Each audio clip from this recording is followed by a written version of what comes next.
Pinagpapalo niya yung mga manok. Ayaw na mangitlog, gusto ng uupo. Kaso lang kinakain namin yung mga itlog. Kasi sabi ni mister ayaw niya ipasisiw kasi malamig na, masasayang lang yung itlog. Kinakain. Kaya yung pinapalo niya kasi panay din pasok. Gustong umupo yung mga manok.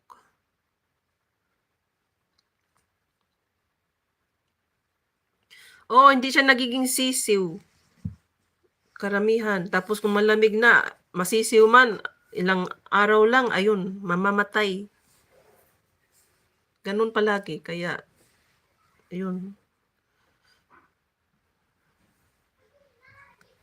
So, 5 sila. Yung isa lang ang pinagbigyan. Yung isang manok lang pinagbigyan, pinaupo. Kasi dami yung itlog.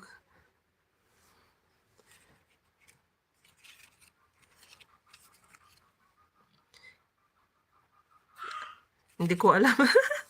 Hindi ko man tinitingnan.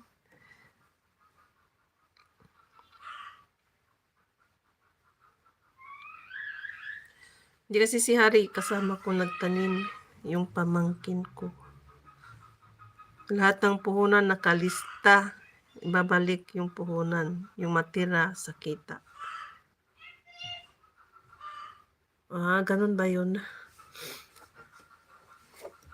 Ganun. Ganun lang kami magpasisiw. Magiging ano na naman yan, matitira yung mga inahin. Kasi yung mga lahat ng anak na lumalaki, ayun, inunti-unti na naming inuulam. Kaya pag matapos yung winter, ayan, back to zero, mag-umpisa na naman sa magpapasisiw. Oo nga daw. Sumagot si Baka, oo nga.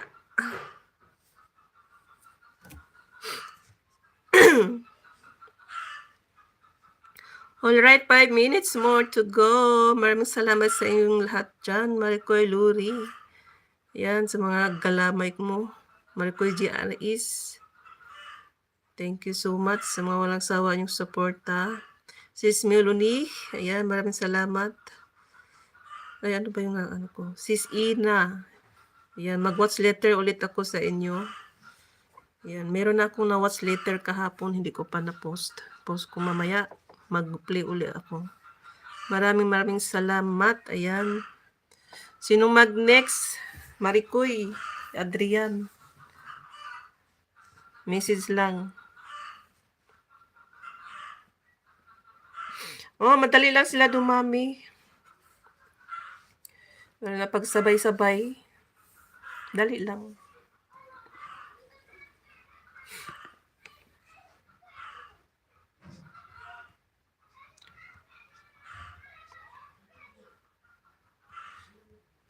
Ako'y maglalaba after this. Sang kabundok na yung mga labahan ng anak ko. Tinitingnan ko kagabi. Itulog pa, hindi ako nakapaglaba ng... Malapit ba kayo dyan sa Nepal, Himalaya? Medyo malapit lang yung Nepal dito. Parang magkalapit-lapit lang dito sa Bangladesh. Oo. Diyan India. Ayan, ng Nepal, magkalapit-lapit lang. Pakistan. Yeah, umiikot siya. Ayan, okay naman. Okay, 3 minutes.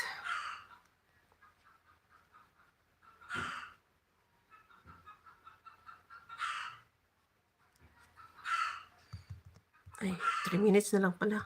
Mag-ano-ano ako.